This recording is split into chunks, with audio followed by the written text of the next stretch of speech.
Coincidence. When two or more events happen at the same time, but are not planned or not related. While coincidences can and do often lead to conspiracies, is it really just that simple? In the 1960s, American scientists studied a core sample from the seamounts of the Azores Plateau, such as the Atlantis and meteor seamount shown here, and were puzzled by the findings. While today these seamounts lie thousands of feet below the surface, the findings showed the tops of these flat seamounts were once subaerial, meaning the surface was once above sea level. The core samples contained nuts and grass pollens, beach sand, and radiocarbon dating suggested an age range between 10 to 12,000 years before today.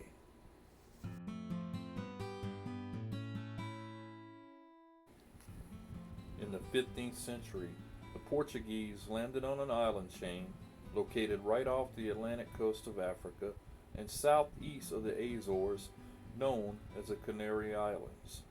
These islands were not uninhabited, but were occupied by people known as the Guanche, who, through later genetic analysis of their deceased, were found to be close relatives of the Berbers, or Amazigh people of Morocco in northeast Africa. These Caucasian people, while living primitive, were pastoralists and had no knowledge of the outside world. They built pyramids and mummified their dead, and these graves today give us our most complete Cro-Magnon skeletal remains for study. It was written that the men were tall and muscular, and the women were the most beautiful, and many were taken as wives. Decades later, the Spanish would arrive and claim the group of islands for Spain, and the Guanche eventually assimilated into the Spaniards. Yet their features, such as blue and gray eyes, still can be seen today amongst their ancestors, such as with the Amazigh people of Morocco, who, despite the propaganda of today and post-World War II, were native Caucasians of North Africa and were there before the Muslims brought in whites during the slave trade. Cro-Magnon man appeared suddenly in Europe over 30,000 years ago, and through genetic testing, it was found that they were genetically identical to the modern-day Caucasians of Europe and West Asia. He practiced animal husbandry and agriculture and is the earliest known mammal to drink milk in adulthood. Cro-Magnon man also carried with him a weapon advancement that allowed for spears to be thrust much further and much harder than they could be done by simply using one's arm alone. This weapon was called the atlatl, spelled ATL, ATL, and those letters, or the suffix ATL, show no known progression in any of the languages of the Old World, meaning it can't be traced back to an origin word.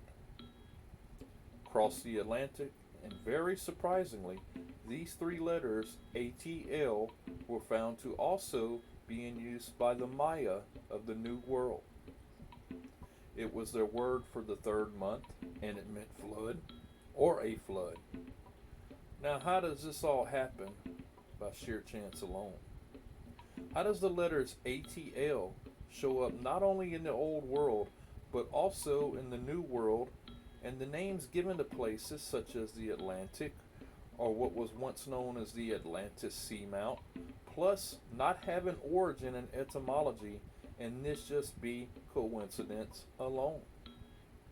Or is it possible that what was once written as a fable by Plato, a place out in the Atlantic that existed and met its demise nearly 11,600 years ago, and lining up precisely with the radiocarbon dating of what was collected from the core sample of the Atlantis seamount, might actually have a hint of truth in it, and which would suggest further scientific scrutiny.